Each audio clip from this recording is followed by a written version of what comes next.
تاریخ میں آپ کو پتا ہے حضرت صابر کلیری رحمۃ اللہ تعالی علیہ کے متعلق آپ نے سنا ہوگا کہ آپ سے آپ کے مرید نے پوچھا تھا کہ فنا اور بقا کیا چیز ہے، تو آپ نے فرمایا تھا کہ میں تم کو بعد میں بتاؤں گا۔ فنا اور بقا، فنا کا مطلب ختم ہو گیا، بقا کا مطلب باقی رہنے والا۔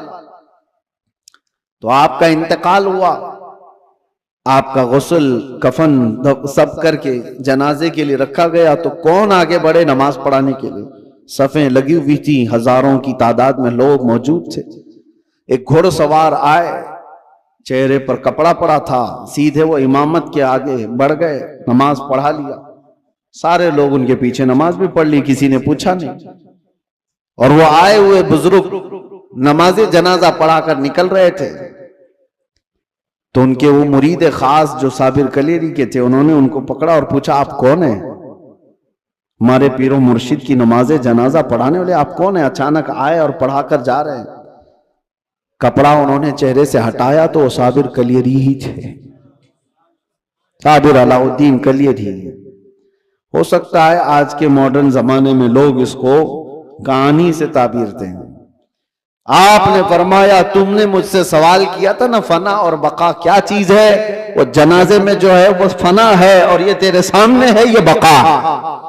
جس نے روح کی تربیت کی اپنی زندگی میں، اللہ تعالیٰ موت کے بعد بھی اسے تصرف عطا کرتا ہے، اسے تصرف عطا کرتا ہے۔ صحیح روایات میں موجود ہے کہ جس نے اپنی روح کو اللہ اور اس کے رسول کے حوالے کیا، اللہ اس کی جسم کی بھی حفاظت کرتا ہے، صرف روح کی نہیں، جسم کی بھی۔ شہداء احد کے بارے میں دیکھیں، شہداء بدر کے بارے میں، کہ ان کے جسم بھی نہیں سڑے گلے، قبروں میں برسوں تک اسی طرح سے رہے۔ 1935 میں عراق میں بغداد کے دریائے دجلہ کے کنارے دو صحابہ کی قبریں تھیں، حضرت حذیفہ بن یمان، حضرت عبداللہ بن جابر۔ ان کی قبروں میں پانی بھر گیا تھا تو قبریں کھولی گئی تھی۔ 1935 کی بات کر رہا ہوں، تقریباً 1300 سال کے بعد ان کی قبریں کھولی گئیں تو دونوں صحابی جسموں کے ساتھ صحیح سلامت آرام کر رہے تھے۔ اخبار کی کٹنگ بھی آج بھی لگی ہوئی ہے، عراق میں موجود ہے۔ 1935 بہت دور کی بات نہیں کر رہا ہوں، 100 سال نہیں گزرے، ابھی 90 سال پہلے کی بات۔ ان کے جنازے وہاں سے اٹھائے گئے اور بغداد سے 35 کلومیٹر دور لے جا کر حضرت سلمان فارسی کی قبر کے بغل میں ان دونوں کو دفن کیا گیا۔ یہ تاریخ موجود ہے۔ وہ صحابہ جن کی قبروں میں ان کے جسم 1300 سال تک باقی ہیں، کہنا یہ ہے جس نے اپنی روح کو اللہ کے حوالے کر دیا، اللہ اس کے جسم کی بھی حفاظت کرتا ہے۔ اور جو صرف جسمانی خواہشات کے لیے جی رہا ہے، اس کے جسم کا حال تو یہ ہے، ادھر روح نکلی ادھر جسم میں بدبو شروع ہو گئی، ادھر روح نکلی جسم پھلنا پھولنا شروع کر دیا۔ عزیزان گرامی وقار، ہمارے ان جسموں کی اوقات کتنی ہے میں آپ کو بتاتا ہوں۔ گفتگو کو سمیٹتے ہوئے صرف اتنی بات عرض کروں، کہا گیا ہے کہ قبر میں ہماری تختیاں بند کر کے جب لوگ چلے جاتے ہیں قبر کی مٹی میں، آپ کو اندازہ ہے، آپ ممبئی کے قبرستانوں کو دیکھتے ہیں اور بہت جلدی یہاں قبریں کھولی بھی جاتی ہیں، لیکن جہاں نہیں کھولی جاتی وہاں کے لیے بھی میں بتا رہا ہوں، دفن کر کے چلے جانے کے بعد ایک دن کے اندر، صرف ایک دن 24 گھنٹے جب گزر جاتے ہیں تو پیٹ میں کا اور دماغ میں کا پورا پانی پیپ کے ذریعے سے یا کسی طرح سے اس کے ناک اور منہ سے باہر نکل جاتا ہے، اس کے کانوں سے سب نکل جاتا ہے۔ اور اس کے بعد دن جیسے جیسے گزرتے جاتے ہیں، اگر قبر کے حشرات یعنی کیڑے مکوڑے اس کے جسم کو کھانے لگ گئے تو بہت جلدی وہ گلنا شروع کر دیتا ہے۔ 3 دن کے اندر پیٹ پھٹ جاتا ہے، اور پیٹ کے پھٹ جانے کے بعد جو تعفن نکلتا ہے اس کی چیزیں سب اس کی باہر ہو جاتی ہیں، اور اس کے بعد 9 دن گزر جاتے ہیں یا 10 دن گزر جاتے ہیں تو جسم کی ساری چمڑی پک جاتی ہے، پوری چمڑی، چاہے اس کو جتنی بھی حفاظت سے رکھا جائے، روح نے ساتھ چھوڑ دیا ہے تو اب جسم ترتیب وار ایک ایک چیزیں اس کی ختم ہوتی چلی جاتی ہیں۔ اس کے ناک سے، اس کے کان سے، اس کے منہ سے گودا باہر نکل آیا، پیٹ پھٹ گیا، اب چمڑی گلنے لگ گئی۔ پھر اس کے 40 دن گزرنے والے ہوتے ہیں کہ ہڈیاں سب باہر نکلنے لگ جاتی ہیں، دکھتی ہیں، ہڈیوں کا اظہار ہو جاتا ہے، چہرہ کسی حد تک رکھا جاتا ہے۔ کہا گیا کہ مہینہ گزر جاتا ہے کہ اس کی آنکھوں کی پتلیاں بھی باہر نکل جاتی ہیں، مہینہ 2 مہینہ گزرتا ہے کہ اس کے بعد پھر جسم کے اندر جتنی نرم چیزیں تھی سب نکل جاتی ہیں، پھر ڈھانچہ باقی رہ جاتا ہے، اور ڈھانچہ، ہڈیاں بھی اپنے آپ میں ٹوٹنے لگ جاتی ہیں۔ اس کے پیروں کی ہڈیاں اس کے کمر سے الگ ہو جاتی ہیں، اس کے گھٹنے سے اس کے ران کی ہڈیاں الگ، اس کے بازوؤں کی ہڈیاں الگ۔ اسی لیے 6 مہینے سال بھر کے بعد جب آپ قبر کو دوبارہ کھود رہے ہوتے ہیں تو پورا ڈھانچہ کسی کو نہیں ملتا، کسی کی گھٹنے کی ہڈی، کسی کے سر کی کھوپڑی اور کسی کے پیر کی ہڈی، یہی سب چیزیں ملتی ہیں، جسم سب چھوڑ چکا ہوتا ہے۔ یہ وہی جسم ہے جس کو ہم گھنٹوں آئینے کے سامنے سجا رہے ہوتے ہیں، یہ وہی جسم ہے جس کے اوپر ہم اپنی محنت خرچ کر رہے ہیں، چاہے وہ جیم میں جا کر، میں نہیں کہتا کہ فٹ نہیں رہنا چاہیے، فٹ رہنا چاہیے، لیکن یہ نہیں ہے کہ کل محنت ہم اپنے جسم پر لگائیں اور روح کا خیال بھی نہیں کیا کریں، روح کا خیال ہی نہیں کیا تو یہ جسم جس وقت ساتھ چھوڑ دیتا ہے تو میرے عزیزوں بہت برا حشر ہو جاتا ہے۔ مولا علی کرم اللہ وجہہ الکریم ایک بار قبرستان تشریف لے گئے، قبروں کو سلام کیا، السلام علیکم یا اہل القبور، اور اس کے بعد وہ مولا کائنات ہیں، قبر والوں سے یوں کہتے ہیں کیف احوالکم یا اہل القبور، اے قبروں والے تمہارے حالتیں کیا ہیں؟ سعید ابن مسیب حضرت علی کے ساتھ تھے، حضرت علی رضی اللہ تعالیٰ عنہ کے شاگرد، مدینے کے مشہور تابعی سعید ابن مسیب کہتے ہیں میں مولا علی کو دیکھ رہا تھا، وہ قبر والوں سے پوچھ رہے ہیں، تھوڑی ہی دیر کے بعد آپ کی آنکھوں سے موٹے موٹے آنسوؤں کے قطرات نکلنے لگے اور ہزاروں قطار آپ رونے لگے۔ سعید ابن مسیب پوچھتے ہیں مولا علی کرم اللہ وجہہ الکریم سے کہ سرکار آپ ان سے بات کر رہے ہیں اور رو کس بات پر رہے ہیں؟ مولا علی نے فرمایا میں نے ان سے صرف اتنا پوچھا کہ تمہاری حالتیں کیا ہیں، تو قبر والوں نے مجھے جواب دیا اے علی ہماری کیا حالتیں پوچھتے ہو؟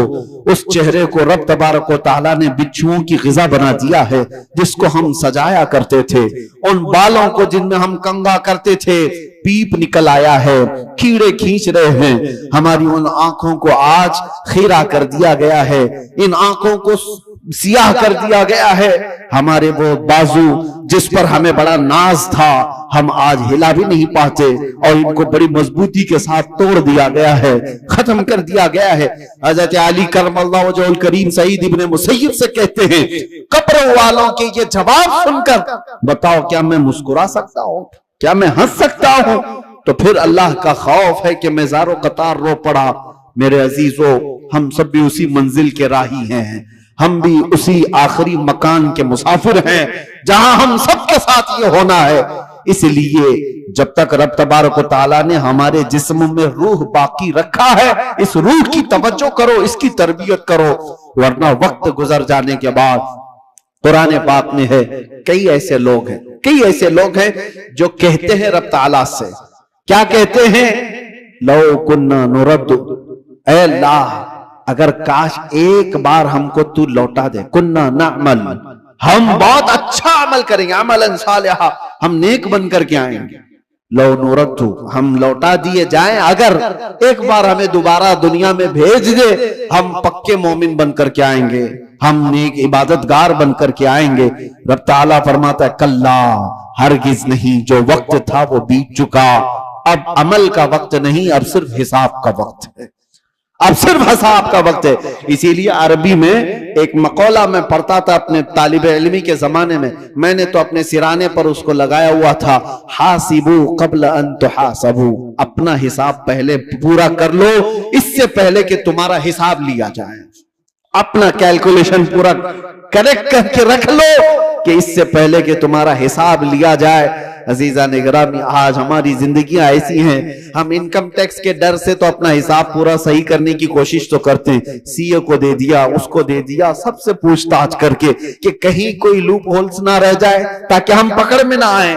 بینکوں کے معاملات صحیح کر رہے ہیں کہ کہیں ہم ای ڈی کے چھاپے میں نہ آ جائیں، انکم ٹیکس کے چھاپے میں نہ آ جائیں۔ یہ زیادہ سے زیادہ تمہیں کیا کر سکتے ہیں؟ زندگی میں ہی تو سزا دے سکتے ہیں، لیکن ان کو چھپا بھی سکتے ہو اپنے معاملات۔ سی اے تمہیں چھوٹے راستے بھی بتاتا ہے اور الگ شارٹ راستے بھی بتاتا ہے، لیکن اس رب العالمین کی بارگاہ میں تم کوئی ہیلا بہانہ نہیں کر سکتے۔ یعلم خائنۃ الاعین وما تخفی الصدور، وہ تمہاری آنکھوں کی خیانت کو بھی دیکھ رہا ہے اور دل میں چھپے ہوئے حالات کو بھی دیکھ رہا ہے۔ اس کے دربار میں کیا چھپا سکتے ہو؟ اور جو فرشتے تمہیں قبر میں پوچھنے آئیں گے وہ رشوت بھی نہیں لیتے، وہ کسی کے بارے میں سفارش کو قبول بھی نہیں کرتے۔ ان کا حال تو یہ ہے جتنا رب نے ان کو حکم دیا وہ پورا کر کے ہی رہتے ہیں۔ اگر فرشتہ رشوت لینے والا ہوتا تو کتنے تو مالدار پیسے دے کر اسرائیل علیہ السلام سے جان تو بچا لیتے، اپنی روح نکالے جانے سے بچا تو لیتے۔ جہاں بندہ ڈاکٹروں کو پیسے دیتا ہے، ملک الموت کو بھی تو دے سکتا تھا، لیکن پوری دنیا کو یہ معلوم ہے کہ یہ فرشتہ رشوت نہیں لیتا، نہ ہی یہ کسی کو ایک منٹ آگے پیچھے ہونے دیتا ہے۔ جب یہ سارے معاملات طے ہیں اور سب کو معلوم ہے تو آؤ میرے عزیزو اس بارگاہ مصطفیٰ صلی اللہ علیہ وسلم میں، جہاں میرے آقا صلی اللہ تعالی علیہ وسلم نے انسانوں کی تربیت فرمائی، ان کی روح کی تربیت فرمائی۔ وہ کون تھے جو صحابہ بنے؟ شراب کی زندگیاں ان کی بھی تھی، جوے کی زندگیاں ان کی بھی تھی، بچیوں کو پیدا ہوتے ہی گردن مروڑ کر کے مار دینے والی زندگیاں ان کی بھی تھی، ماں اور بہنوں کو بازاروں میں نیلام کر دیا جاتا تھا، عرب کی یہ زندگی تھی۔ لیکن ایک عرب نے آدمی کا بول بالا کر دیا، خاک کے ذروں کو ہمدوش سریا کر دیا، خود نہ تھے جو راہ پر اوروں کے ہادی بن گئے، کیا نظر تھی جس نے مردوں کو مسیحا کر دیا۔ میرے آقا صلی اللہ تعالی علیہ وسلم نے پھر ان کو کس مقام پر پہنچایا؟ یہ وہ عرب کے بدو لوگ تھے جن کو دنیا وحشی کہتی تھی، مگر میرے مصطفیٰ صلی اللہ علیہ وسلم کی تربیت میں آئے تو پھر مقام یہ بنا اصحابی کالنجوم۔ خود میرے آقا نے فرمایا میرے صحابہ ستاروں کی مانند ہے، جس کی بھی پیروی کرو گے ہدایت پا جاؤ گے۔ ان کو بلند مقام ہوا عطا کیا کہ چاند بھی ان کو دیکھے تو رشک کرے۔ وہ مقام میرے آقا کی اس جلوت خانے میں، اس خلوت کدے میں ہوا ہے۔ اسی لیے دنیا کی یونیورسٹیاں، دنیا کے اسکول جسم تو بنا سکتے ہیں اور مدینے کا دربار تمہاری روح کو بناتا ہے، روح کو بناتا ہے۔ بارگاہ مصطفیٰ صلی اللہ علیہ وسلم میں ہم اپنے آپ کو سرنڈر کریں، اور اسی لیے میرے آقا نے فرمایا لا یؤمن احدکم حتی یکون ہواہ تبعا لما جئت بہ۔ اس وقت تک تم میں سے کوئی بھی مومن نہیں ہو سکتا جب تک اپنی خواہشات کو میری مرضی کے مطابق نہ بناتے۔ جب تک آپ اپنی خواہشات کو رسول اللہ کی مرضی کے مطابق نہیں کرتے تب تک تو پکے مومن بھی نہیں ہیں۔ اسی لیے آج یہ عہد کرو کہ ہمارا جینا مرنا حضور کی مرضی کے مطابق ہوگا۔ حضور پاک کی مرضی کے مطابق ہو تو پھر روح بھی طاقتور ہوگی۔ اسی لیے میرے مرشد نے کہا زندگی یہ نہیں کسی کی کسی کے لیے، زندگی ہے نبی کی نبی کے لیے۔ ارے نہ سمجھ مرتے ہیں زندگی کے لیے، جینا مرنا ہے سب کچھ نبی کے لیے۔ یا رسول اللہ دہن میں زبان تمہارے لیے، بدن میں ہے جان تمہارے لیے، ہم آئے یہاں تمہارے لیے اور اٹھے بھی وہاں تمہارے لیے۔ جب بندے کا یہ عقیدہ بن جائے تو پھر دیکھو اس کی زندگی میں انقلاب کیسے آتا ہے۔ رب تبارک و تعالی ہم سب کو ہمارے کمزور جسموں سے نجات عطا کر مضبوط روحانی طاقت عطا فرمائے۔ مولا کریم ہماری آنکھوں میں نور مصطفیٰ عطا فرمائے، ہمارے دل کو وسوسوں سے محفوظ فرمائے، ہمارے بازوؤں میں قوت حیدری عطا فرمائے۔ مولا کریم اس پوری امت کو اصلاح کی توفیق عطا فرمائے۔ رب العالمین ہمارے درمیان صلاح الدین پیدا فرما، ہمارے درمیان خالد ابن ولید کے نقش قدم پر چلنے والا جوان عطا فرما، صحابہ کا سچا شیدائی عطا فرما، غوث و خواجہ کا غلام ہمارے خاندانوں میں عطا فرما۔ رب العالمین ہماری جمعہ کو قبول فرما، حاضرین کے سجدوں میں لذتیں عطا فرما۔ وآخر دعوانا ان الحمدللہ رب العالمین۔ السلام علیکم۔ حضرت شاہ مینا رحمت اللہ تعالیٰ علیہ لکھنؤ کے بہت بڑے بزرگ ہیں، وہ جب رات کو عبادت کے لیے کھڑے ہوتے، انسانی فطرت کا تقاضا ہے کہ نیند تو آتی ہے، لیکن وہ یہ چاہتے تھے کہ نیند انسان کی ضرورت ہے، اس کو بھی میں اپنے اوپر غالب ہونے نہیں دوں گا، میں جب چاہوں سو جاؤں، لیکن نیند جب چاہے تب مجھے نہ سلائے، نیند میری حاکم نہیں، میں اس پر حاکم ہوں۔ آپ نے کیا کیا جانتے ہیں؟ رات کو عبادت کے لیے روزانہ کھڑے ہو جاتے تھے، ایک دن ایسا ہوا کہ جھپکی آ گئی اور گر گئے۔ اس کا ان کو اتنا افسوس ہوا کہ عبادت میں نیند نے مجھے اپنا غلام بنا دیا، اللہ رب العزت کی عبادت سے مجھے نیند نے دھوکہ ایسا دے دیا کہ میں گر گیا، اس کا غلام ہو گیا۔ اس کے بعد سے رات کو جب کھڑے ہوتے تھے تو نمک میں سلائی ڈال کر اپنی آنکھوں پہ سرما لگاتے تھے، نمک کا سرما لگاتے۔ عام سی بات نہیں، سننے میں آپ کو آسان لگ رہا ہو، نمک کے 2 تنکے بھی اگر آنکھ میں چلے جائیں تو کیا حالت کرتے ہیں، لیکن حضرت شاہ مینا فرماتے ہیں کہ نمک کو پوری طور پر آنکھوں پہ لگاتے تو ان کی آنکھوں سے خون جاری ہو جاتا تھا۔ لوگ کہتے بھی تھے کہ آنکھیں سرخ ہو کر خون بہتی تھیں، بہاتی تھی۔ آپ سے کہا جاتا کہ آپ اس طرح سے آنکھوں کو سختی کر رہے ہیں، آپ کہتے ان آنکھوں کی وہی سزا ہے جو مجھے میرے رب سے دور کر رہی ہے، نیند کا غلبہ مجھے لا کر کے اپنا غلام بناتی ہوں۔ خواہشات کے لیے بھی انہوں نے ایسا ہی کیا ہے، اپنے خواہشات پر کنٹرول جب تک آدمی نہیں کرتا، اس کی روح طاقتور نہیں ہے، اس کی روح کوئی طاقت نہیں رکھتی، وہ کمزور آدمی ہے۔ اسی لیے میرے عزیزوں، میں جو بات کر رہا تھا، حضرت شاہ حمزہ عینی، ان کے ہاں جو لوگ آتے تھے، کچھ تو پنڈت بھی آتے تھے، جوگی بھی آتے تھے تپسیا کرنے کے لیے کہ صوفی سنت ہیں، ان کے ہاں جو تربیت ہوتی ہے وہ بہت اعلیٰ درجے کی ہوتی ہے۔ آپ یہ کہتے تھے کہ انسان سب سے زیادہ کن چیزوں کا محتاج ہے؟ کھانے کا، پینے کا، سونے کا، یہی سب چیزیں نا، اس پر تو وہ کنٹرول کرا ہی دیتے تھے۔ کوئی ایسا ان کے پاس مجاہد ہوتا، ریاضت کرنے والا، کہ 3 دن 4 دن تک بغیر کھائے پیے عبادت میں مصروف رہتے، کچھ بھی نہیں۔ اور یہ پاسبل ہے کیونکہ اللہ نے انسان کی باڈی کو فلیکسیبل بنایا ہے، اس کو جیسا بندہ ڈھالتا ہے ویسا جسم بنتا ہے، کوئی چیز امپاسبل نہیں ہے۔ بزرگوں نے یہ تربیت کیا۔ اب ایک مقام ایسا آیا کہ کھانے پینے کی بات تو چھوڑو، یہ جو محتاجی ہے، جو بھوک لگتی ہے، اس سے تو انہوں نے کنارہ کر لیا۔ ایک شاگرد نے ان سے کہا کہ حضور، کھانے سے تو ہم محتاج نہیں ہیں، جب ہم چاہیں گے کھا لیں گے، بھوک ہم کو غلام نہیں بنا رہی، یاد، پیاس بھی ہم کو غلام نہیں بنا سکتی، لیکن یہ جو سانس لیتے ہیں اس کے تو ہم محتاج ہیں، سانسوں کے بغیر تو رہ نہیں سکتے۔ آپ نے فرمایا میں وہ بھی تربیت تمہیں کرا دوں گا، اس کی بھی تربیت کرا دوں۔ تو حبس نفس اولیاء کاملین کے ہاں، میں تصوف کی بات کر رہا ہوں، ایک تربیت یہ بھی ہے ان کے ہاں، حبس نفس، حبس نفس یا حبس دم جس کو کہا جاتا ہے، کیا ہے؟ ان کو سانس روکنے کی تربیت دی جاتی تھی۔ سانس روک لو، آپ اپنی ناک اور منہ بند کر کے دیکھو کتنی دیر روک سکتے ہو، شاید 1 منٹ، کیونکہ عادت نہیں ہے، 1 منٹ سے زیادہ اپنے ناک اور منہ کو پکڑ نہیں سکتے۔ لیکن تربیت کے بعد ماررہ مطہرہ کی تاریخ میں ہے، حضرت شاہ حمزہ عینی کی بارگاہ میں جو تربیت پاتے تھے، ان کو سانس روکنے کی جو تربیت دی جاتی تھی، فجر کے بعد وہ سانس کو روکتے تھے تو ظہر تک لے کر جاتے تھے، ظہر تک۔ لوگوں کو ایسا لگ رہا ہوگا کہ اڑتی ہوئی باتیں ہیں، نہیں میرے عزیزوں، جب بندہ اپنے جسم کو ڈھالتا ہے کسی چیز میں تو اللہ تبارک و تعالی ہر چیز اس کے لیے ممکن بنا دیتا۔ اور ہم نے دنیا میں اپنے جسموں کو آزاد کر رکھا ہے، ساری دنیا اس جسم پر راج کرتی ہے، خواہشات ہم پر حکم کرتے ہیں، ہم ان پر کنٹرول نہیں پا رہے۔ آج ضرورت اسی بات کی ہے کہ ہم جن چیزوں کے ایڈکٹ ہوتے جا رہے ہیں ان چیزوں کو اپنی زندگی سے دور کرتے جائیں۔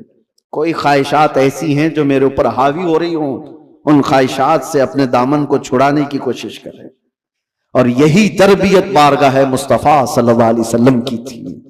ایک بات میں آپ کو بتاتا ہوں، مجبوری کے عالم میں بھی اولیاء کاملین نے اپنے آپ کو دنیا کے حوالے نہیں کیا، دنیا کے حوالے نہیں کیا، وہ بچنے کی ہر ممکن کوشش کرتے رہے. ایک بزرگ کے متعلق ہم نے پڑھا ہے، حضرت مشکی رحمت اللہ علیہ، عراق کے ایک بزرگ، لیکن وہ جوان شخص، مشکی غالباً عبداللہ کچھ نام تھا، بہت خوبصورت، دیکھنے میں بالکل ہینڈسم نوجوان، ایک کپڑے کی دکان پر کام کرتے تھے. شہر کی ایک امیر عورت کپڑا خریدنے آئی اور وہ عیاش عورت تھی، اس نے لڑکے کو دیکھا، نوجوان کو، اس پر فریفتہ ہو گئی. بہانے سے کپڑے کی بہت بڑی تھان خریدا اور اس کے بعد اس نوجوان سے کہا کیا تم میرے محل تک پہنچاؤ گے، میں اس کی اجرت دوں. بھولا بھالا نوجوان کپڑے اٹھا لیا اور چل پڑا. اس خاتون کے گھر جب پہنچے تو اس نے کپڑے کی وہ تھان اندر رکھوائی اور کمرے میں اسے بلا کر دروازے بند کر دیے، اور اس کے بعد اس نوجوان سے کہا کہ تو اب آزاد نہیں ہے، تو میرے پاس قید ہے، میں تجھے یہاں پر اس بہانے سے لے آئی ہوں، تجھے جو چاہیے وہ میں دے دوں گی، مال دولت جو بھی ہے، لیکن میری خواہشات پوری کر دے. وہ کانپنے لگ گئے ہیں. اللہ کا خوف، اللہ کا ڈر، جس کی روح مضبوط اور طاقتور ہوتی ہے، ہر مصیبت سے اس کو کسی نہ کسی طرح بچا لیتی ہے، اللہ کا فضل ہوتا ہے. اس نوجوان نے کہا یہ ہرگز میں نہیں کر سکتا، میں نہیں کر سکتا. اس خاتون نے کہا تو پھر تم یہاں سے بچ کے بھی نہیں جا سکتے، کسی حالت میں تم بچ کے بھی نہیں جا سکتے، اور نہ کسی کو پتا ہے کہ تم یہاں اندر ہو. کل کو میں یہ الزام بھی لگا سکتی ہوں کہ تم نے میری عزت کو تار تار کیا ہے، اور تمہیں میں پھانسی کی سزا بھی دلا سکتی ہوں. اس نوجوان کی مجبوری دیکھیں کہ خاتون نے ایسے اس کے اوپر حاوی ہونے کی کوشش کی کہ کسی بھی طرح سے اس کو گناہ کی سرزمین پر دھکیل کے. لیکن یہ نوجوان ہے، اچانک نہ جانے دل و دماغ میں کیا خیال آیا، کہا کہ ٹھیک ہے مجھے استنجا کرنا ہے، طہارت، ٹوائلٹ جانا ہے. اس نے کہا یہیں اندر ہی ہے، اندر تم فارغ ہو جاؤ. تو وہ طہارت خانے میں گیا. نوجوان کچھ نہیں دیکھا، وہاں کی غلاظت اٹھا کر کے اپنے چہرے پر، اپنے جسم پر سب لگا لیے، اور باہر آیا اس خاتون کے پاس. اس عورت نے دیکھا کہ بدبو اور یہ غلاظت یہ جسم پر، وہ چیخ مار کر دروازے کھولتی ہے کہ کوئی پاگل آیا، اس کو گھر سے نکالو، جلدی یہاں سے نکالو اس کو. تو سارے لوگوں نے پکڑ کر کے ان کو نکال دیا. ایک پاگل نوجوان گھر کے اندر کیسے گھس آیا. ان کو اس کی نہیں پڑی تھی کہ مجھے لوگ پاگل کہیں، لوگ میری بدبو کو دیکھیں، لوگ مجھے غلاظت ملا ہوا شخص کہیں، کچھ فکر نہیں تھی. وہ نوجوان وہاں سے نکلا اور راستے میں ایک کنویں میں جا کر اس نے غسل کیا. روایت میں موجود ہے اس کے بعد سے ہر دن ان کے جسم سے مشک کی خوشبو آتی تھی. اللہ تبارک و تعالیٰ کے لیے جب بندہ اپنے جسم کو بچا لیتا ہے تو رب تبارک و تعالیٰ اس کو ہمیشہ کے لیے محفوظ کر دیتا ہے یا خوشبودار کر دیتا ہے. یہ بات میں اس لیے عرض کر رہا ہوں کہ جن لوگوں نے خواہشات پر کنٹرول پا لیا، وہ تھوڑی دیر کی تکلیف تو ہو سکتی ہے، لیکن ہمیشہ کے لیے اللہ عز و جل ایسی عزت بخشتا ہے کہ آپ اس کو گمان بھی نہیں کر سکتے، گمان بھی نہیں کر سکتے. آج ہمارے روحوں کی تربیت کی ضرورت ہے، جسم سے زیادہ روح کی تربیت کرو. جسم نہیں ہے تو اس روح کو بھی کوئی کام نہیں. روح اور جسم دونوں لازم ملزوم ہیں، اور جب تک ان دونوں کا رشتہ ہے زندگی ہے، اور جہاں ان دونوں کا رشتہ ٹوٹا تو اس کو مردہ کہا جاتا ہے. روح اور جسم کا تعلق ختم ہوتی ہی زندگی بدل جاتی ہے. اب مسئلہ یہ ہے روح اور جسم میں افضل کون ہے، کون زیادہ اعلیٰ ہے؟ تو اب یہ دیکھا جاتا ہے کہ آپ یہ سمجھتے ہوں گے کہ صرف روح ہے اور جسم نہیں ہے، تو کیا مطلب ہے روح کا؟ لیکن روح اور جسم کا جب کمپیریزن ہوگا تو روح اس میں بہت بلند و بالا ہے۔ اس کی وجہ یہ ہے کہ روح کے نکل جانے کے بعد جسم زیادہ دیر تک نہیں سلامت رہ سکتا۔ چند گھنٹے، چند دنوں کے بعد اس کے اندر سڑن پیدا ہوگی اور یہ سڑ گل جائے گا۔ روح کے نکلنے کے بعد جسموں کی کوئی اوقات نہیں رہ جاتی، جسم سب مٹی میں مل جاتے ہیں، گل جاتے ہیں۔ نبیوں کے اور شہیدوں کے جسموں کو چھوڑ کر بات کر رہا ہوں عام طور پر۔ لیکن روح کیا چیز ہے؟ اللہ تبارک و تعالیٰ فرماتا ہے قرآن پاک میں، اے محبوب آپ سے یہ روح کے بارے میں پوچھتے ہیں یہ کیا ہے؟ آپ فرما دیں روح اللہ کے حکم کا نام ہے، روح اللہ کا حکم ہے۔ تو روح جس کے اندر موجود ہے اس کے ساری چیزیں ایکٹیو ہیں، سب چیزیں حرکت کر رہی ہیں، حتیٰ کہ آپ سننے کی جو طاقت رکھتے ہیں اس لیے کہ روح آپ کے جسم کے اندر ہے، اور میں بول رہا ہوں یہ طاقت ہے اس لیے کہ روح ابھی موجود ہے۔ ہاتھ اٹھ رہا ہے، پیر چل رہے ہیں، زبان مزہ چکھ رہی ہے، آنکھیں جھپک رہی ہیں، یہ ساری حرکتیں روح کے ہونے کی وجہ سے ہیں۔ روح کا تعلق ختم ہو جائے تو جسم یہ سارے حرکتیں نہیں کر سکتا۔ اب میں آپ کو بتا رہا ہوں تھوڑی سی چیزیں آپ توجہ لے لیں۔ روح جب ہمارے جسم کے اندر ہے تو ہم کیا کیا کر سکتے ہیں، اور روح نکل جانے کے بعد کیا نہیں کر سکتے، یہ دماغ میں رکھیے آپ۔ ایک مردہ نہ ہاتھ اٹھا سکتا ہے، نہ پیر اٹھا سکتا ہے، نہ آنکھ کھول سکتا ہے، نہ زبان سے چکھ سکتا ہے، کچھ نہیں کر سکتا۔ لیکن روح ہونے کے وقت آپ بھی اور ہم بھی کیا کیا کر سکتے ہیں؟ ہم اپنا ہاتھ بھی اٹھا سکتے ہیں، پیر سے جہاں تک چاہے چل سکتے ہیں، بول سکتے ہیں، سن سکتے ہیں، دیکھ سکتے ہیں، سب ہے۔ روح ہونے کے وقت اتنا سب جو کر سکتے ہیں یہ اتنا ہی نہیں، بلکہ میں آپ کو بتا دیتا ہوں اس روح کی اگر کوئی تربیت کرتا ہے تو یہ روح اس کو اتنی طاقت عطا کرتی، اتنی کہ وہ جو سامنے حرکتیں ہو رہی ہیں ہاتھ پیر ہلانے کی، یہ بڑھتے بڑھتے بڑھتے اتنی ہو جاتی ہے کہ اس کے لیمیٹیشن ہی نہیں ہے۔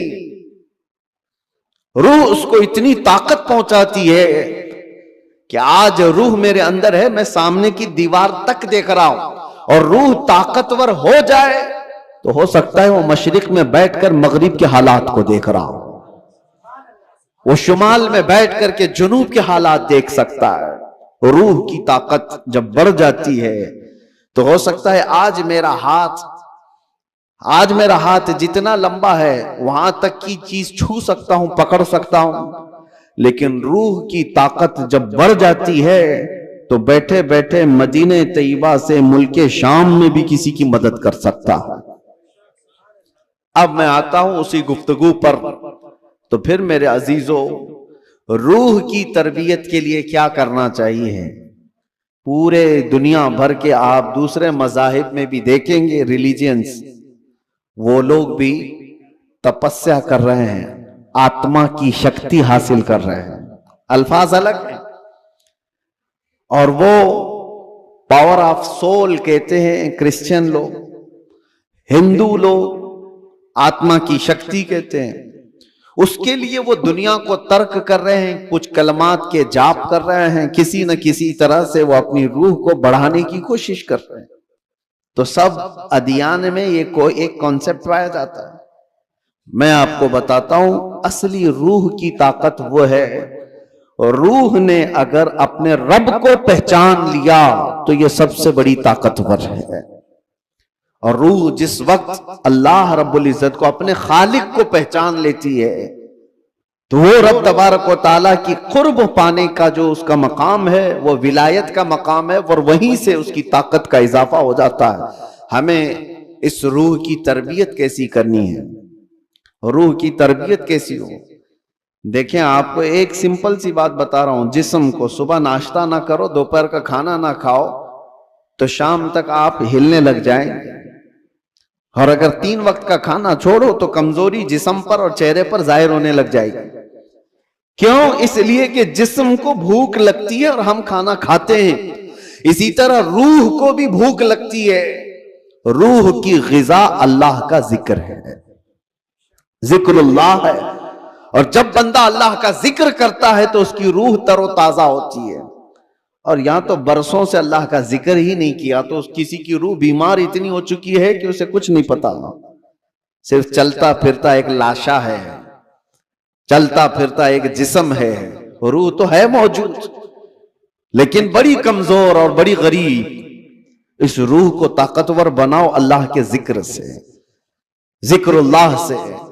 اب آپ کو میں بتاتا ہوں، جہاں یہ روح سلامت ہوتی ہے، انسان کا جسم مر بھی جائے تو اللہ تبارک و تعالیٰ اس کی روح کو اسی طرح باقی رکھتا ہے، روح باقی ہے۔ مرنے کے بعد بھی انسان کے جسم کو قبر میں رکھ دیے جانے کے بعد بھی روح باقی ہے، روح باقی ہے۔ اور روح جب تک طاقتور ہے وہ کیا سے کیا کر سکتی ہے، تصرف اللہ تبارک و تعالیٰ اس کو عطا کیا ہے۔ موت کے بعد بھی اولیاء کاملین کی زندگیاں ہم جو دیکھتے ہیں وہ اسی بنیاد پر ہے کہ انہوں نے اپنی زندگیوں میں جسم سے زیادہ اپنی روح کا خیال کیا۔ لوگ اپنی باڈی بنانے کے لیے جو محنت کرتے ہیں کوئی بات نہیں، کتنے کتنے گھنٹوں لوگ جیم کر کے اپنی جسم کو مضبوط بنانا چاہتے ہیں، یہ جسم صرف دکھا سکتے ہیں سامنے لوگوں کو، یا کس لیے کہ فٹ رہنے کے لیے۔ کچھ لوگ کسی کو مکہ مارنے کے لیے کر رہے ہیں، لیکن اس کا 10% بھی اگر روح کی تربیت پر توجہ دی جائے تو میرے عزیزوں طاقت و قوت کا یہ عالم ہوگا کہ اولیاء کاملین کی صف میں اللہ تبارک و تعالیٰ آپ کو وہ مقام عطا فرمائے۔ روح کی طاقت کی طرف توجہ۔ آج پوری دنیا اس سے دور بھاگی ہوئی ہے، ساری چیزیں ہماری روحانیت نکل گئی، ہم میٹل پر محنت کر رہے ہیں، ہم جسموں پر محنت کر رہے ہیں، ہم کپڑوں پر اپنے ظاہر پر محنت کر رہے ہیں۔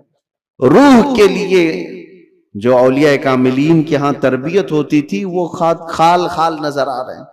پہلے خانقاہوں میں جانتے ہیں آپ، ماررہ مطہرہ ہندوستان کی بہت بڑی خانقاہ ہے جہاں سے اعلیٰ حضرت بھی بیعت ہوئے تھے، امام اہل سنت مجدد دین و ملت جہاں سے بیعت ہوئے، وہ خانقاہ سادات کی آل رسول وہاں پر ہیں۔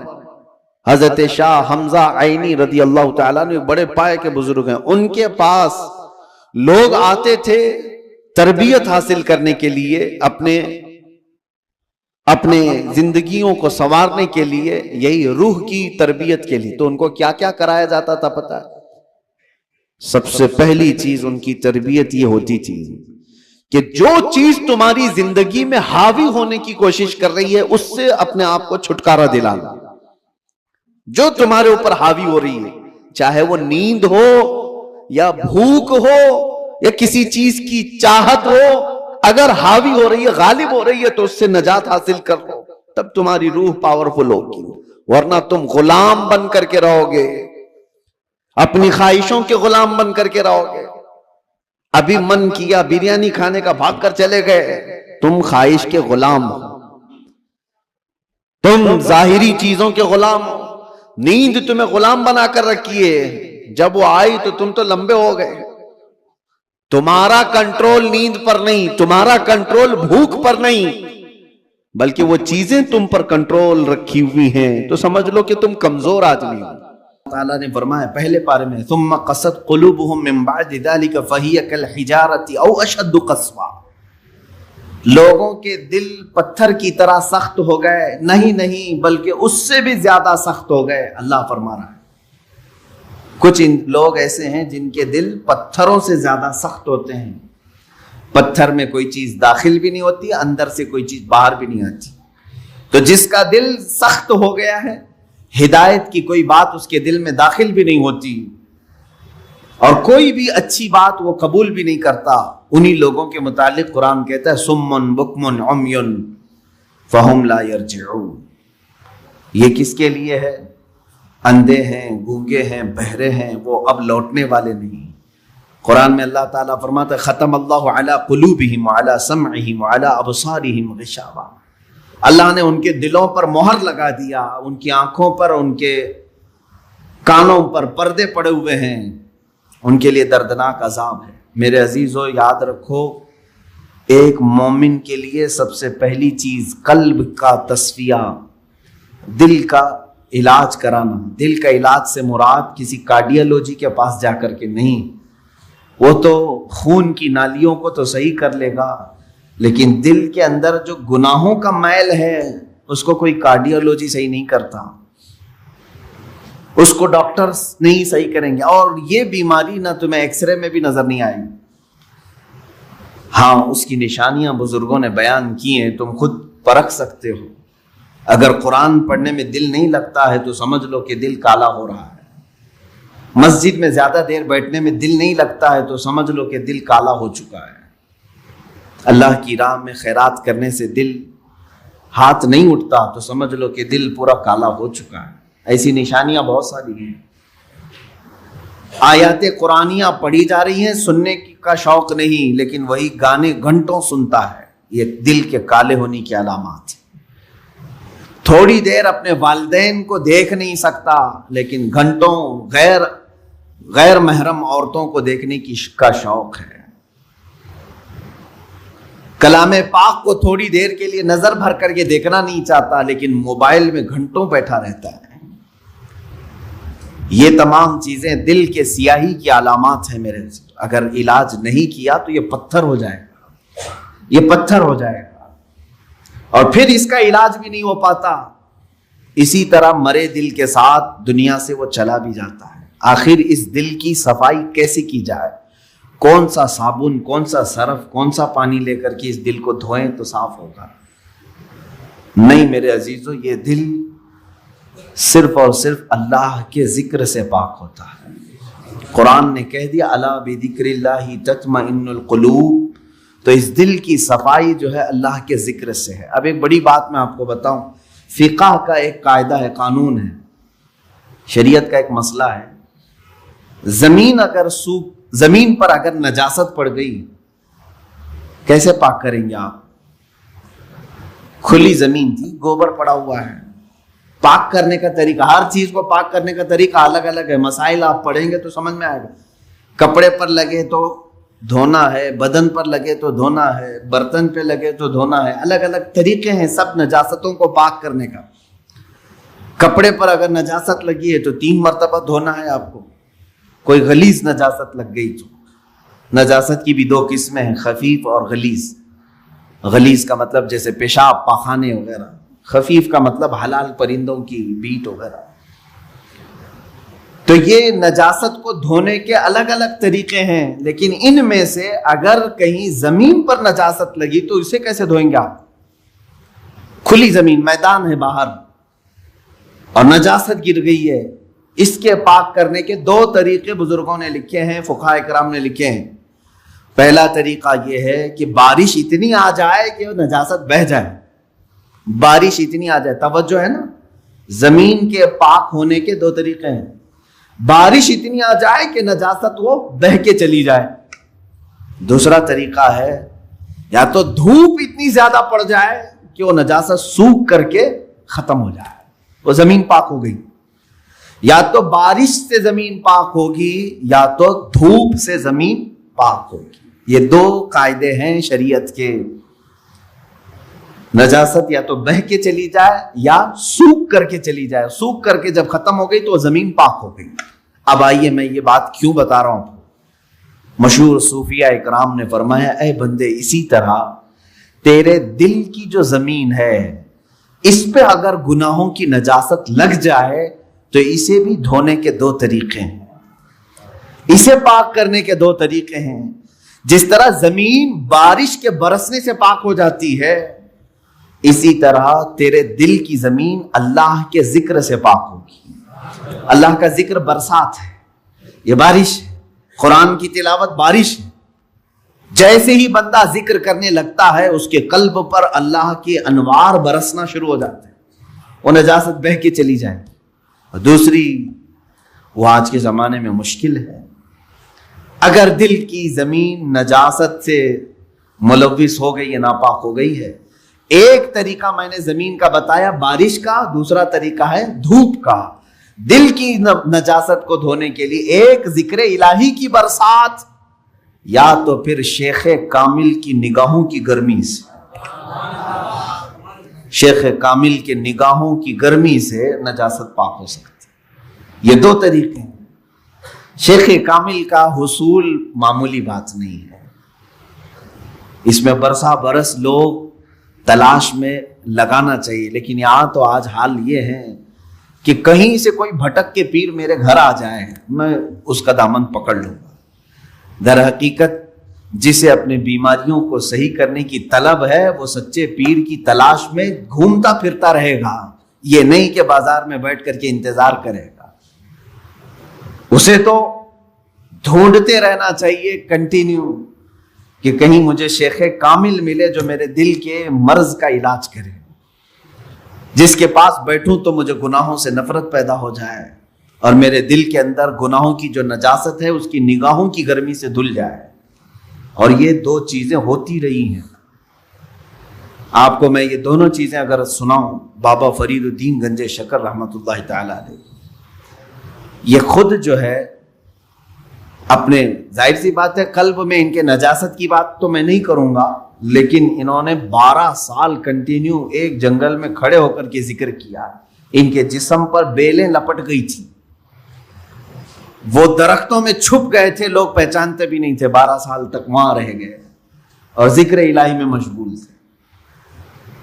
اور اس کے بعد ان کے مرید صادق محبوب الہی نظام الدین اولیاء رضی اللہ تعالی جو حضرت خواجہ فرید الدین گنج شکر کے مرید بھی ہیں، خلیفہ بھی، محبوب الہی، ان کا حال یہ تھا کہ یہ اپنے شیخ کی نگاہوں سے، صرف بابا فرید نے صرف ان کے قلب پر نگاہ ڈالی اور ان کی دنیا بدل گئی تھی، اور پھر وہ اس راستے پر ایسے آئے کہ اپنے وقت کے قطب بن گئے۔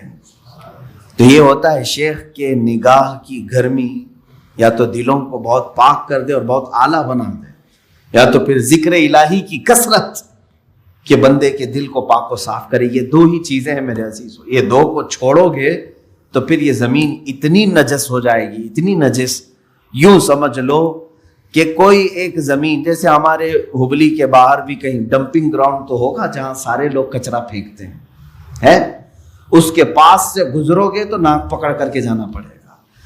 ایک وقت ہمارے دلوں کا بھی ایسا آتا ہے کہ اتنی نجاست اس میں آ جاتی ہے کہ فرشتے قریب آنے سے کراہت محسوس کرتے ہیں، نہیں آتے فرشتے۔ دلوں کی گندگی اور غلاظت اتنی بھی بڑھ سکتی ہے، کیوں؟ ہم نے کبھی دھویا ہی نہیں اس کو، گناہ پر گناہ، گناہ پر گناہ، گناہ پر گناہ ہوتے رہے لیکن دھویا کبھی نہیں، کیا ہوگا اس کا حال؟ آپ ان لوگوں کو دیکھتے ہوں گے جو سادھو وغیرہ جن کے جٹ ہوتے ہیں بال، کبھی نہیں نہاتے بیچارے، نہیں نہانے کی وجہ سے بال پورے جمع ہو جاتے، ہوتا ہے، ایک دوسرے سے بال چپک کر کے مل جاتے ہیں اور پھر اتنی غلاظت اس کے اندر ہوتی ہوئی، واللہ اعلم وہ کون سے طریقے پر چلتے ہیں، کون سا دین ہے مجھے نہیں معلوم، لیکن کنٹینیو اگر آدمی پانی بھی نہ لگائے بالوں کو تو یہ جم جاتے ہیں، ایک دوسرے سے مل جاتے ہیں اور پھر جٹ بن جاتے ہیں، کھول بھی نہیں سکو گے، زندگی بھر کاٹ کے ختم کرنا پڑے گا۔ سوچو اگر دل کو کبھی نہیں دھویا آپ نے تو اس دل کی بھی وہی کیفیت ہوتی ہے جیسے وہ بالوں کا جٹ ہے، اتنا غلیظ ہو جاتا ہے۔ اسی لیے قرآن پاک میں میرے آقا صلی اللہ علیہ وسلم کی صفت اللہ نے کیا بیان کی ہے جانتے؟ وہ رسول تمہارے درمیان آ رہا ہے، دیکھیں 3 جگہ پر آیت آئی ہے، 3 جگہ پر، تینوں جگہ پر اللہ نے یہی بیان فرمایا، وہ رسول تمہارے درمیان آ رہا ہے، یعلمہم الکتاب والحکمت ویزکیہم، تمہیں کتاب اور حکمت کی تعلیم دے گا اور تمہارے دلوں کو خوب پاک کرے گا۔ حضور کی سب سے بڑی صفت اللہ نے 3 جگہ قرآن میں کیا بیان کی؟ تمہارے دلوں کو صاف کرے گا۔ دلوں کو صاف کرنا یہ میرے آقا صلی اللہ تعالی علیہ وسلم کا طرہ امتیاز رہا ہے۔ وہ ایسے طبیب حاذق تھے کہ جس کے متعلق شاعر نے سچ کہا، ایک عرب نے آدمی کا بول بالا کر دیا، خاک کے ذروں کو ہمدوش ثریا کر دیا، خود نہ تھے جو راہ پر اوروں کے ہادی بن گئے، کیا نظر تھی جس نے مردوں کو مسیحا کر دیا. رسول کریم صلی اللہ تعالی علیہ وسلم نے اپنی نگاہ نبوت سے کتنوں کو ان کے دلوں کو پاک کیا ہے. کئی ایسے لوگ حضور پاک صلی اللہ علیہ وسلم کی بارگاہ میں حاضر ہوئے جن کے پچھلے زمانے کو ہم آج ذکر نہیں کر سکتے. عزیزان گرامی، مجھے آج اس بات کا شدید احساس ہے کہ ہم اپنی روایات بھول گئے. ماضی کی جتنی بھی ہمارے روایات سے ہم بھول گئے. خاص طور پر ہندوستانی مسلمانوں کو تو ایسا نہیں ہونا چاہیے جو آج ہم چل رہے ہیں. کیوں جانتے ہیں آپ؟ ہندوستان میں جو اسلام آیا ہے یہ صوفیہ اکرام سے آیا ہے. صوفیہ اکرام کا اس میں بڑا کردار رہا ہے. دیکھیں کئی جگہ پر تبلیغ اسلام الگ الگ انداز سے پہنچی ہے. میں مانتا ہوں کہ اسلام ہندوستان میں صحابہ کے دور میں ہی آ چکا تھا. حضور اکرم صلی اللہ تعالی علیہ وسلم کی حیات ظاہری میں ہی آ چکا تھا، لیکن اتنا پھیلا نہیں تھا، چند جگہوں پر تھا. لیکن کثرت سے جو پھیلا ہے وہ صوفیہ اکرام کے ذریعے سے. سلطان الہند سرکار غریب نواز رضی اللہ تعالی، خواجہ قطب الدین بختیار کاکی رضی اللہ تعالی، محبوب الہی نظام الدین اولیاء، حضرت خواجہ علاء الدین صابر کلیری رحمۃ اللہ تعالی، مخدومان مارارا، مخدومان کچوچا، مخدوم علاء الدین پنڈوی، مخدوم جہانگیر اشرف سمنانی رضی اللہ تعالیٰ عنہم اجمعین، مخدوم جہانیہ جہاں گشت حضرت شاہ عالم قطب عالم، یہ وہ اولیاء کاملین ہیں جو تصوف کے راستے سے اسلام ہندوستان میں لائے. اب یہاں ان کا طریقہ کار کیا ہوتا تھا جانتے ہیں آپ؟ دیکھیں ہم بہت چینج ہو چکے. آج ہم جو ہے صرف چھلکوں پر رہ گئے اور مغز کو چھوڑ دیا. ہم چھلکے ہمارے پاس رہ گئے اور مغز کو چھوڑ دیا.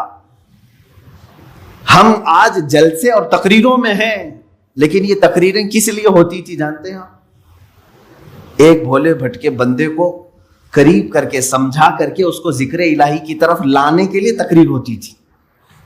ابھی جیسے اس سنت پر ادا کرنے کے لیے میں کھڑا ہوں، ابھی ہمارے ذکر کی مجلس ہونا ہے، میں اس ذکر کی مجلس کے تک آپ کو پہنچانے کے لیے بیان کر رہا ہوں. تو صوفیہ اکرام کے جو بیانات ہوتے تھے اسی لیے ہوتے تھے. اب بیانات رہ گئے، ذکر ختم ہو گیا. تصوف کی روح تھی وہ غائب کر دی.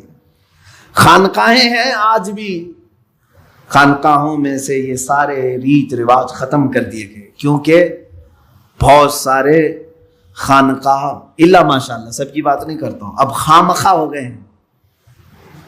پیر پیر بنے ہوئے ہیں، منگل بنے ہوئے ہیں.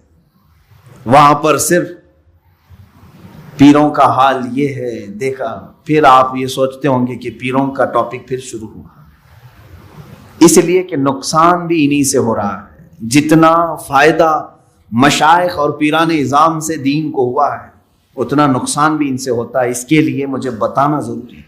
اگر ایک ڈاکٹر کسی مریض کا علاج کرتا ہے اور دوسرا ڈاکٹر مریض کو موت کے گھاٹ اتارتا ہے تو مجھے بولنا ضروری ہے کہ یہ ڈاکٹر موت کا کنواں بن جائے گا، یہ ڈاکٹر تیری صحت کا طبیب ہے. اسی طرح سے میں اس ٹاپک پر گفتگو کرتا ہوں میرے عزیز، ورنہ مجھے پرسنلی کسی بھی پیر سے اس طرح کی الرجی نہیں ہے کہ میں اس کو بار بار یہاں پر لاؤں. جو پیر ہے نہیں ہم تو اس کو خاطر میں لاتے بھی نہیں. لیکن جو لباس اوڑھا جاتا ہے اس کے لیے میں کہتا ہوں سب جگہ اکثر خانقاہوں میں لینا بینک ہے اور جو آئے وہ سب وہاں جمع کرے، اس کے علاوہ کچھ بھی نہیں. سب ان کا سارا مال دولت ساری چیزیں اس پر قبضہ کر کے سانپ کی طرح کنڈلی مار کر بیٹھ جائے، یہ پیر ہے. اور میں تمہیں بتاؤں مارہرہ متحرہ میں اعلیٰ حضرت جہاں سے بیعت ہوئے تھے 12 سال تک مجاہدہ کراتے تھے خانقاہ میں رکھ کر کے، تب خلافت دیتے تھے. 10 سال 11 سال 12 سال اور الگ الگ انداز کے ذکر کرائے جاتے تھے. ان کو پیاسا رکھا جاتا تھا، بھوکا رکھا جاتا، اور اگر کوئی یہ برداشت نہ کرے تو اسے کہتے تھے خدا حافظ آپ جائیے، اس راستے کے آپ مسافر نہیں. سید آل رسول ماراروی رحمۃ اللہ تعالیٰ علیہ جو اعلیٰ حضرت کے پیر و مرشد ہیں، ان کے پاس ایک صاحب آئے، انہوں نے کہا کہ حضور آپ کی خلافت چاہیے ہم کو. اور تصوف کے سلوک کے راستے پر میں چلنا چاہتا ہوں. کہا آپ آج ہی تو آئے، مہمان ہیں، آپ آج رہیے، کل بات کریں گے. ان کو گھر پر ٹھہرایا، خانقاہ میں کمرے بنے ہوتے تھے. خادم سے کہا کہ مچھلی بھون کر کے اچھی طرح سے فرائی کر کے ان کو پیش کرنا، خوب مچھلی کھلاؤ، باقی کچھ بھی مت کھلاؤ، آج یہ ہمارے مہمان ہیں. خادم سے کہا لیکن پانی مت دینا. اس نے مچھلی خوب کھلایا، پانی کا ایک گلاس بھی نہیں دیا. پیر و مرشد نے کہا تھا مچھلی کھلا کر کے کمرے کا دروازہ باہر سے لاک کر دینا اور تم چلے جاؤ. رات کو مچھلی کھلایا انہوں نے، پیٹ بھر کر مولانا صاحب نے مچھلی کھائی اور پانی نہیں ملا.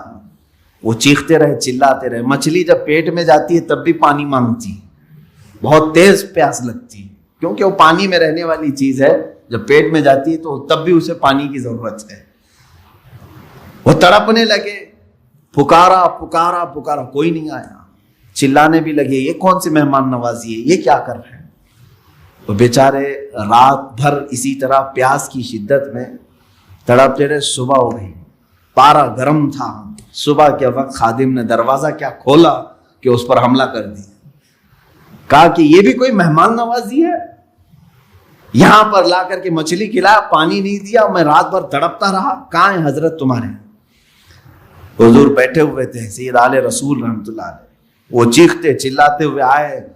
کہا کہ یہ کیسی بدتمیزی ہے ہمارے ساتھ، آپ نے ہمارے ساتھ ایسا کیا. بس حضرت نے فرمایا نرم ہو جائیں، نرم ہو جائیں، آپ بیٹھ جائیں. اس کے بعد ان کو پانی پلایا گیا. ان کو نذرانہ دے کر کے حضرت نے کہا کہ ٹھیک ہے اب آپ جا سکتے ہیں، آپ جا سکتے ہیں.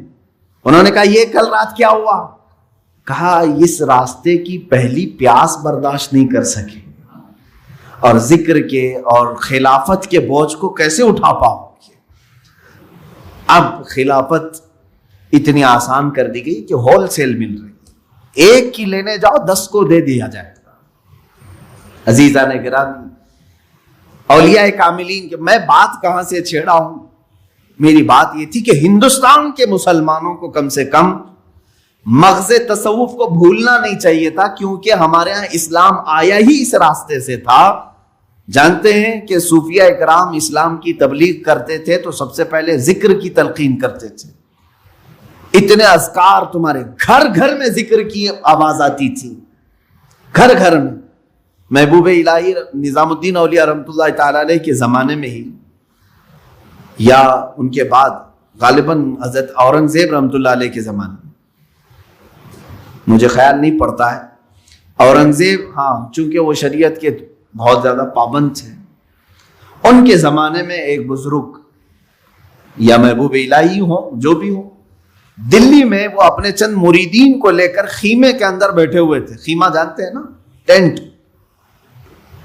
4 کونوں کو باندھا جاتا تھا زمین سے، زمین میں کوئی موٹا سا کیل گاڑ کر کے اس پہ خیمے کی رسیاں گاڑ کر کے رکھتے تھے. یہ عارضی ٹینٹ جیسے آدیواسی لوگ یا خانہ بدوش لوگ باندھتے. وہ بزرگ دلی میں خیمہ باندھ کر کے اپنے مریدین کو تلقین کر رہے تھے، اور وہاں سماج کی محفل چل رہی تھی. محفل سما. محفل سما کا مطلب یہاں بہت سارے لوگ دھوکے میں آ جاتے ہیں، ڈانس کرنے کو رقص کرنے کو سمجھتے ہیں محفل سما. بے وقوفو، تم نے اولیاء کاملین کی دھجیاں اڑانا شروع کی ہیں. قوالی جس طرح سے رقص اور ڈانس کر رہے، یہ محفل سما نہیں. محفل سما تو وہ تھی کہ ان کو اگر چاقو بھی مار دی جاتی تو انہیں خبر نہیں ہوتی تھی. محفل سما میں کیونکہ جو حقیقی کلام پڑھے جاتے تھے اور صاحب جو پڑھنے والے ہوں باشرہ ہوتے تھے، محفل میں بیٹھنے والے اہل دل ہوتے تھے. یہاں نمازوں کا ٹھکانہ نہیں ہے اور سما سے کہاں لطف آئے گا. ہاں یہ ان لوگوں کو دیکھیں آپ، یہ جتنے بھی جھومتے رہتے ہیں، ہا ہو کرتے ہیں، ڈانس کر رہے ہیں، ان کے سامنے قرآن کی 2 سورتیں پڑھو، دیکھو کوے کی طرح بیٹھے رہے. میاں اللہ کا کلام تیرے دل پہ اثر نہیں کیا، ایک آدمی ایک شاعر کی بات پر تو جھومنے لگ گیا. کیسی نا انصافی ہے، کیسی نا انصافی ہے. جو تیرا خالق بیان کر رہا ہے وہ کلام ربانی کبھی سننے کا دل نہیں کرتا تجھے. قرآن مقدسہ سنتے ہونا یہ چاہیے کہ رونگٹے کھڑے ہو جائیں.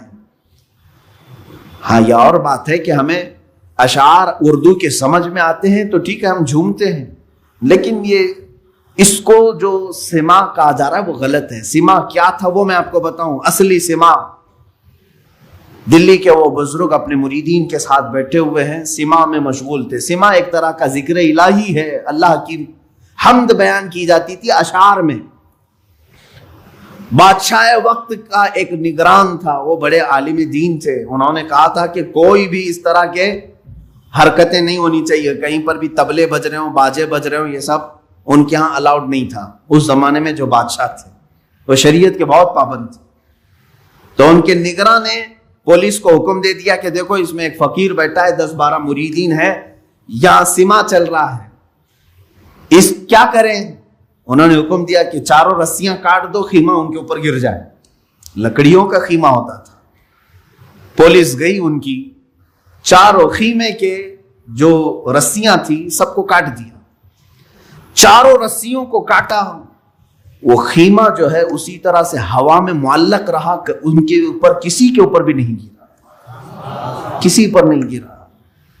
تب اس نگراں نے بادشاہ کے جو نگراں تھے انہوں نے کہا چھوڑ دو اس جماعت کو، یہ حقیقی سما میں مشغول ہے، یہ حقیقی ذکر میں مشغول ہے۔ ذکر الہی کی برکت یہ ہے میرے عزیزو کہ ایک مقام ایسا آتا ہے کہ اگر آپ صحرا میں کھڑے ہو کر، میدان میں کھڑے ہو کر ذکر کے اس مقام کو جب پہنچیں گے، تب کی بات کر رہا ہوں، اگر آپ نے ذکر کرنا شروع کیا، اڑتے ہوئے پرندے رک جائیں گے ذکر کے موقع پر۔ ہاں لیکن زبان میں وہ تاثیر آنی چاہیے۔ وہ کب آئے گی؟ جب دل پاک ہوگا۔ یوں سمجھ لیں کہ ایک حوض ہے اور ٹوٹیاں ہیں، حوض میں گندا پانی ہو تو ہر ٹوٹی میں سے گندا پانی نکلتا ہے، حوض میں پاک پانی ہو تو ہر ٹوٹی سے پاک پانی۔ یہ دل حوض ہے، اس کو پاک کرو گے تو ہاتھ سے بھی اچھے کام ہوں گے، آنکھ سے بھی اچھے، منہ سے، زبان سے بھی اچھے، پیروں سے بھی اچھے کام ہوں گے۔ یہ سب ٹوٹیاں ہیں، اور یہیں اگر ناپاکی بھری ہے تو زبان کھلے گی تو غلاظت، آنکھ اٹھے گی تو غلاظت، ہاتھ اٹھے تو غلاظت۔ یہ ساری بیماریوں کی جڑ یہ دل کے اندر موجود ہے۔ اس دل کی پاکی اشد ضروری ہے۔ دو چیزیں میں نے بتایا، اس دل کی زمین کو نرم کرنا ہو، پاک کرنا ہو، ذکر الہی کی بارش ہونی چاہیے، یا شیخ کامل کی نگاہوں کی گرمی ہونی چاہیے۔ بس یہ دو چیزیں دل کو پاک کرتی ہیں۔ عزیزان گرامی، یہ دونوں چیزوں سے آج ہم عاری ہیں، نہ ہم ذکر کر رہے ہیں اور نہ کسی شیخ کی صحبت میں بیٹھ رہے ہیں۔ ہم کسی شیخ کی صحبت میں بیٹھنے کا بھی وقت نہیں نکال پاتے ہیں۔ اللہ والوں کی صحبت میں بیٹھنا دلوں کو نرم کرتا ہے۔ امام غزالی رحمۃ اللہ علیہ فرماتے ہیں تم 100 رکعت اگر نماز پڑھنے کے لیے کھڑے ہو جاؤ، اس سے بہتر ہے کہ کسی اہل دل کی بارگاہ میں 1 منٹ کا وقت گزارو، کیونکہ یہاں دلوں کی پاکی ہوتی ہے۔ وہاں شیطان غرور لاتا ہے، تکبر لاتا ہے تمہاری عبادتوں کا۔ خیر، ہم یہاں پر، میں آج جو آپ کے سامنے کھڑا ہوں، ایک آپ کے اندر چینجنگ یہ لانا چاہتا ہوں کہ کبھی اس کی بھی فکر کرو۔ اللہ تعالیٰ نے ہمیں جسم بھی دیا ہے اور روح بھی دیا ہے۔ جسم کو بھوک لگتی ہے تو دن میں 3 بار کھاتے ہیں، صبح ناشتہ کر رہے ہیں، دوپہر میں کھا رہے ہیں، رات میں کھا رہے ہیں۔ ان میں سے ایک کھانا چھوڑ دیں تو چکر آ کے گرنے لگ جاتے ہیں، یا کچھ لوگ برداشت کرتے ہوں گے 2-3 ٹائم کا کھانا چھوڑ دو، پھر دوسرے دن دیکھو کیا حالت ہوتی ہے، آنکھیں باہر آنے لگتی ہیں، ہاتھ پیر جھومنے لگ جاتے ہیں، کھڑا ہونا مشکل ہو جاتا ہے۔ تمہیں معلوم ہے کہ جسم کو ایک دن میں بھوکا رکھوں تو یہ اتنی کمزوری آتی ہے، اس روح کو کئی سالوں سے بھوکا رکھے ہو، پھر اس روح کا مقام کہاں ہوگا آج؟ روح کی طاقت حاصل کرنے کے لیے جانتے ہیں ہم سے زیادہ محنت ہندوؤں کے پنڈت کرتے ہیں جو تپسیا کرتے ہیں۔ ان کو جا کے پوچھو یہ جو تپسیا کرتے ہیں کیا ہے؟ آتما کی شکتی کے لیے، وہ یہی جملہ کہیں، آتما کی شکتی حاصل کرنا ہے۔ یہ اور بات ہے کہ وہ بے دین ہیں، باطل طریقے سے وہ آتما کی شکتی حاصل کر رہے ہیں، لیکن روح کی طاقت کے لیے دنیا کوشش کر رہی ہے۔ تمہیں تو میرے آقا صلی اللہ تعالیٰ علیہ وسلم نے پورے طریقے بتائے ہیں، تمہاری روح پاورفل کیسے ہوگی، طاقتور کیسے ہوگی۔ آپ نے کبھی محسوس کیا؟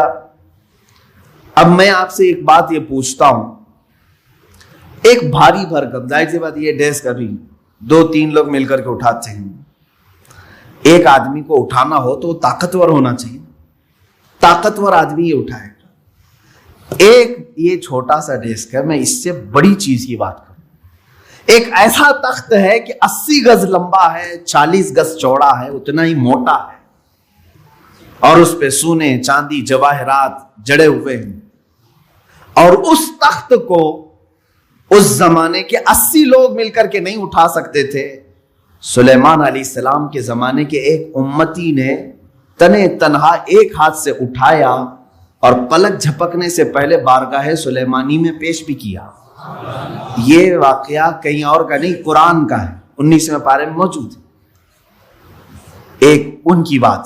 دوسری چیز، امت مصطفیٰ صلی اللہ تعالی علیہ وسلم کے ولی کامل سلطان الاولیاء غوث اعظم عبد القادر جیلانی قدس اللہ سرہ الشریف آپ کی بارگاہ میں چلیں، آپ کا حال یہ ہے کہ آپ ایک جگہ بغداد میں بیٹھے ہوئے ہیں، بغداد پاک میں بیٹھے ہوئے ہیں، کسی مرید نے آ کر کے کچھ چیزوں کے ظاہر کرنے کا عندیہ دیا، تو آپ نے بیٹھے ہوئے جگہ پر وضو کا برتن اپنے سامنے حاضر کر لیا، وہیں بیٹھے ہوئے تھے، کہیں گئے نہیں۔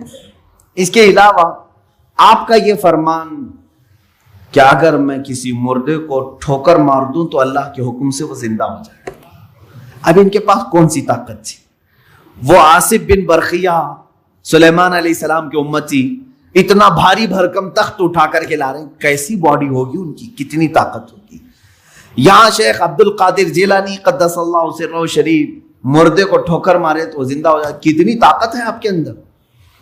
طاقت کیسی تھی ان کی میں آپ کو بتاؤں، حلیہ اگر پڑھیں گے غوث پاک رضی اللہ تعالیٰ عنہ کا، نہایت ہی دبلے پتلے تھے غوث پاک، کثرت عبادت کی وجہ سے گردن کی ہڈیاں دکھتی تھیں۔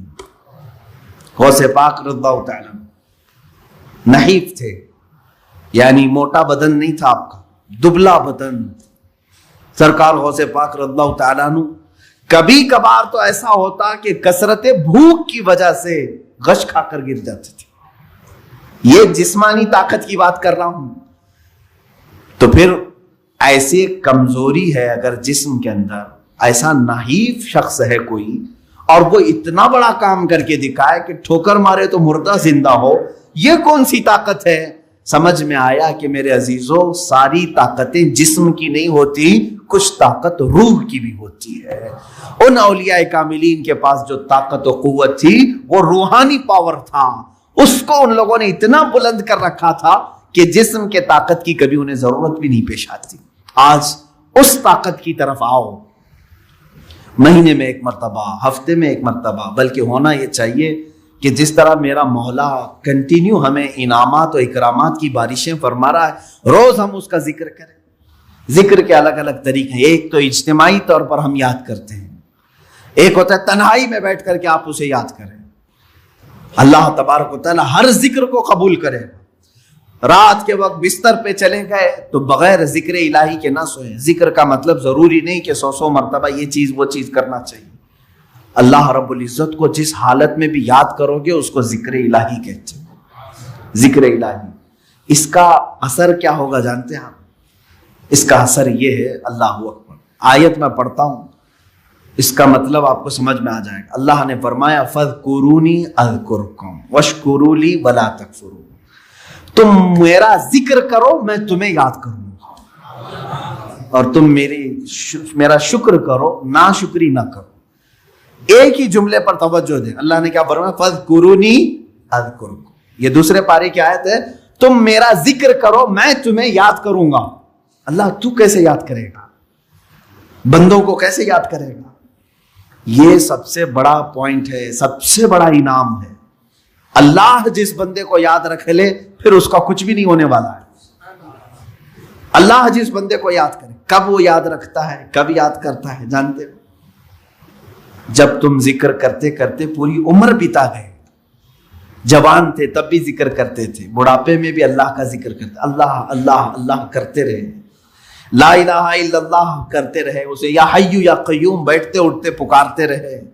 ایک وقت ایسا آتا ہے کہ جب تم بستر پر چلے گئے اور تمہاری زبان بند ہو گئی، تمہاری زبان بند ہو گئی، اب تمہارے اندر بولنے کی طاقت نہیں، اب اس کے بعد تمہارے دل کو بولنے کا حکم دیتا ہے، یہی اللہ کی یاد ہے۔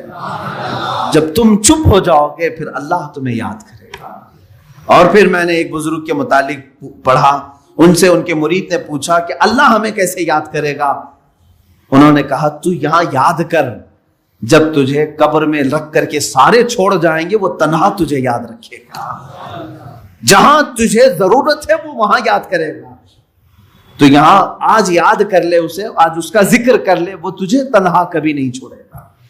میرے عزیزو، ذکر کی ان مجالس سے ہم کتنے دور ہو چکے ہیں، اولیاء اکرام کی جو روایات تھیں ان سے ہم کتنے دور آ گئے۔ آج ہمارے دل بیمار ہیں، روح بیمار ہیں، اس کا کبھی علاج کرانے کے لیے ہم کوشش بھی نہیں کرتے۔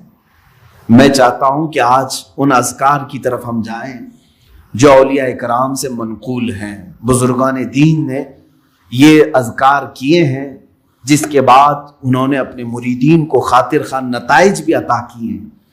مثال کے طور پر سب سے پہلے ہم ادب سے کھڑے ہوتے ہیں، کھڑے ہونے کے بعد میں آج طریقہ آپ کے سامنے پیش کر رہا ہوں، دائرے میں حلقے میں کھڑے ہوتے ہیں، ایک کا دوسرے سے ہاتھ ملا ہوا ہو۔ اس کی وجہ کیا ہے؟ اس کی وجہ یہ ہے کہ ہو سکتا ہے کہ میں نکما ہوں، میں کمینہ ہوں، میں بد اخلاق ہوں، لیکن مجلس میں اللہ کو کسی نہ کسی کا ذکر پسند آتا ہے۔ 40 مومنین اگر جمع ہو تو وہاں اللہ کا ایک مقبول بندہ ہوتا ہے، ایک مقبول ضرور ہوگا۔ جب ہمارے ہاتھ ایک دوسرے سے ملے ہوں، اس مقبول بندے کے اثر سے اللہ سب کے ذکر کو قبول کرے گا۔